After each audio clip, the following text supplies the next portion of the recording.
Alright, so I'm back here. It's been a while since I posted anything on the site. I just had a busy few weeks, sickness and family issues and all that kind of fun stuff. But I am back. I am trying out a budget Affinity deck in Modern. It's something that I want to get back into Modern. I missed the format a lot, and now it seems like it's better than ever. It's picking up more coverage. It's picking up a bigger fan base. So I wanted to get back into it. And I saw this deck on, I think it was Star City. It was a top 8 in a Modern IQ. And I was like, well, this deck was like 20 tickets on Magic Online. Top 8 at a tournament. Let me check it out. So I built it, checked it out. Played some 2-mans with it first. I did pretty well in the 2-mans. I mean, I beat Lantern Control and Merfolk and things like that. So then I decided I'd try it out in a league. I'm on my third match in the league. So far I'm 0-2. So it's not the best, but I played Grixis with a lot of Kolaghan's commands. And I played against Esper, Gideon, Jace Control.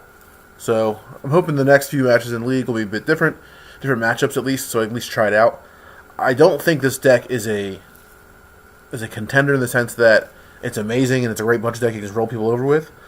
There are times where you just get out of a fast start, a couple 0-drops, a Signal Pest, or an Insult Artifact, and you can just win. Most people, a turn 2 5/5 is pretty great, especially if it's a Darksteel Citadel. But otherwise, as I said, it's not like an amazing deck, but you can win, and I wanted to try it out and see how it did against better Modern decks and other Modern matchups in general. And then also, you have a good shell to slowly start adding cards and build an actual Affinity deck.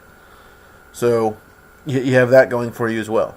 I said over the next few weeks or maybe months, depending on how often I get to be on, I want to try out playing some budget Modern decks that you can build into, that you can eventually have a top tier deck.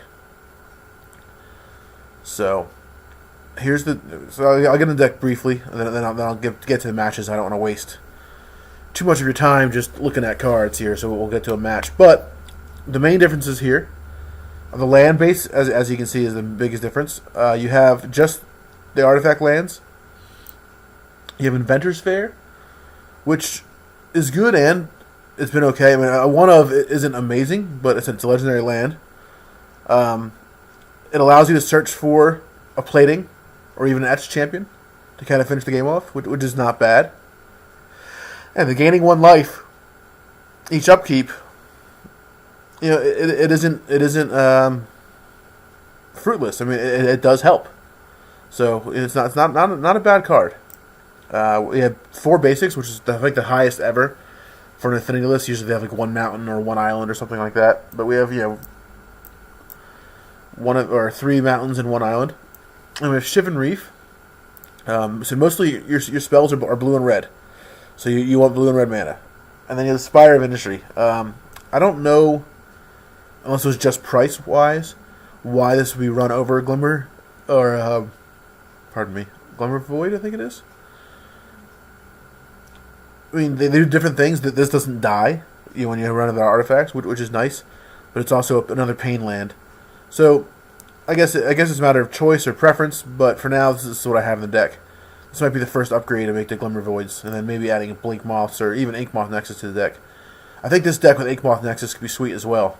So, then we have the 4 0-drops, or 8 0-drops, and instead 4 of each. A lot of Affinity decks will trim like a Mem-Knight or 2 and do it like that, but this deck wants all 4. Pardon me. 4 Galvanic Blast, that's pretty self-explanatory. You want a 1 mana 4 damage burn spell. 4 Signal Pest, which is a lot of times how you win. Get these out with Mem-Knights and Thopters as early as turn 1.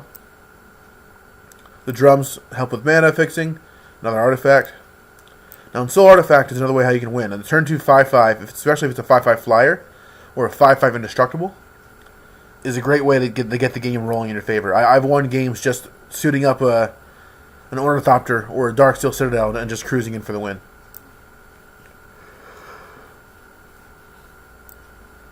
Volt Scourge is another self-explanatory one, especially with Soul Artifact. A 5/5 flying lifelinker is pretty great.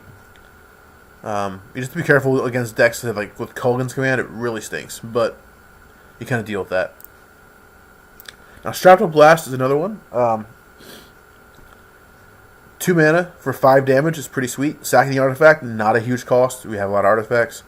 There's times you sit there and you have like 10 to 14 points of damage in your hand, just with like some Shrapnel Blasts and Galvanic Blasts, and you can win the game just with the burn, which is pretty sweet. I thought about trimming 1 or 2 of these and putting in like the Affinity draw cards.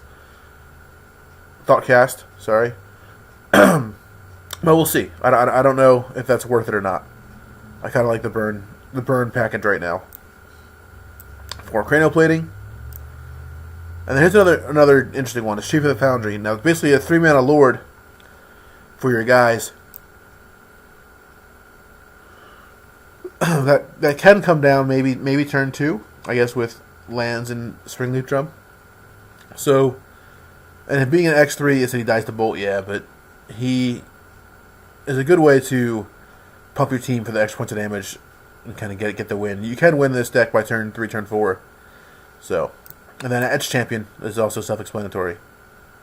So that's the main deck. It said it's nothing spectacular. It's just kind of fast, which is good. Now the sideboard, we have Metallic Rebukes, which is a great way to catch people off guard. I don't think they expect it in Modern. You could also just put Spell Pierce or Spell Snare or something like that in the deck. But I've been liking these. We have a Braid. It's a great answer for things, for land under control, for opposing affinity decks, for small creatures. I don't know if this should be Ancient Grudge or not. I kind of like the Abrade because it deals damage as well, but pardon me. Whip Flare, great versus the Lingering Souls and things that give you problems. None of your stuff dies, pretty sweet, and then he kills off most other creatures. This is great against land under control. Anything, even Stony Silence, anything that's trying to take your power away, take your attack power away. Turn your attack power into damage with Gear for your Aether Grid, and it's 1 games. It picks off creatures as well. I have beat land under control with this. I feel like it's a good matchup because a lot of your creatures are 0 power or 1 power, and you can pump them instant speed. Then also have Aether Grid to deal the final damage. I put in Nihil Spellbomb. This was not in the original list. He just had 4. He had 4 Dragon's Claws, and I think something else. Made another counterspell maybe. But I wanted graveyard removal. I mean, this might not even be the best one. I might want to put Relic in here, but for now, this is what I want to use. There's too many graveyard decks, like even the Grixis Delver Death Shadow that uses things like Tatsiger and Gurag Angler. There's occasional Dredge. There's Snapcaster decks. So anything you want to use, even Termaglyph. And it does cantrip. It can cantrip to get you a card back. And then a 4th champion for those matchups where you have a lot of colorless removal or colorless creatures. You want to sail through for the win. Dragon's Claw, I guess it's just for burn. Storm as well, it seems. It's okay. I don't know if it's needed. I might even cut it down some more and put something else in its place. But for now, that's what I have. As I said, I'm 0-2 right now in the current league, and I'm going to jump into that right now to kind of give you guys a look at that.